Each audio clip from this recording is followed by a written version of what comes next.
Et si on construisait un ascenseur spatial? À quoi ressemblerait-il? Quelle serait sa taille? Et serait-ce vraiment réalisable? Les questions bêtes, ça n'existe pas. Vous pouvez d'ailleurs poser la vôtre à Polly en l'écrivant dans les commentaires. Bon, vous êtes prêts? Ah non, Polly, on prend l'ascenseur.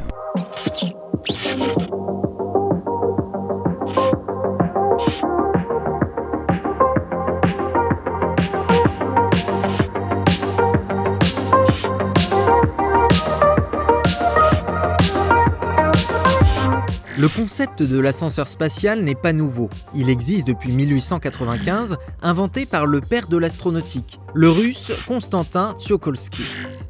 Et si ce n'était pas de la science-fiction? Bon, Polly, t'es prêt? On va te le construire, ton ascenseur. Aucun doute là-dessus, il s'agirait de la plus grande structure jamais construite par l'être humain. Déjà, la taille! Plus de 36 000 km de haut, presque 3 fois le diamètre de la Terre.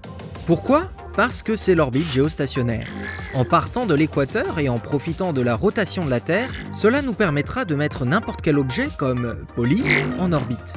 Plus bas, il n'ira pas assez vite et retombera sur la Terre. Plus haut, il quitte l'attraction de notre planète. Je vous conseille de regarder la vidéo de Polly « Pourquoi les satellites ne retombent pas sur la Terre » pour mieux comprendre ce phénomène. Pour simplifier la construction, on peut d'ailleurs placer un contrepoids au-delà des 36 000 km pour soulever la structure. Résumons. Nous avons la Terre, un support très gros et solide sur le sol, un câble plus grand que notre planète, la cabine d'ascenseur qui va avec et un contrepoids, comme un astéroïde. On commence la construction ? Non, Polly, l'acier c'est pas assez solide. Le titane non plus. Des composites? Du Kevlar? Non, toujours pas, non. Des nanotubes de carbone? Non, c'est pas assez. On ne connaît pas aujourd'hui de matériaux assez résistants pour construire notre ascenseur sur Terre. Comment? Du polyrium? C'est assez stupide et prometteur, ça nous permet donc de continuer la vidéo. Allez, construisons notre ascenseur. On est à combien de kilomètres? Ça bouge avec les vents à haute altitude. La structure est tellement grande qu'elle est même sensible à la force de Coriolis et au vent de la haute atmosphère. Il faut construire encore plus haut, Polly, ce n'est que le début.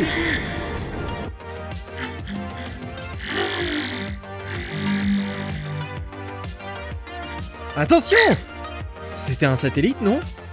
Il faut impérativement que notre ascenseur résiste à des dizaines d'impacts de débris spatiaux par jour, et aussi aux météorites. Ce n'est pas avec les constellations de satellites que la situation va s'améliorer.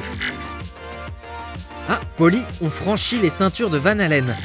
Il y a plein de particules énergétiques qui proviennent de notre Soleil.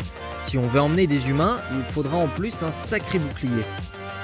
C'est bon, notre ascenseur est construit. On peut lancer notre cabine maintenant.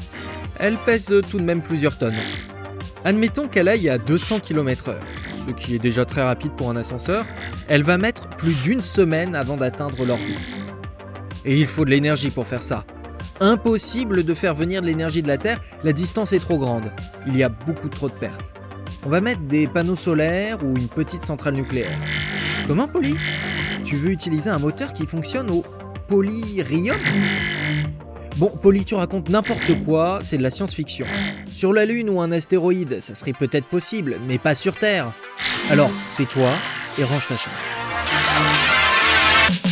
Merci à tous d'avoir suivi cette vidéo. Si elle vous a plu, abonnez-vous, partagez-la, mettez un pouce en l'air et si vous avez des questions auxquelles vous aimeriez que Polly réponde, n'hésitez pas à les écrire dans les commentaires.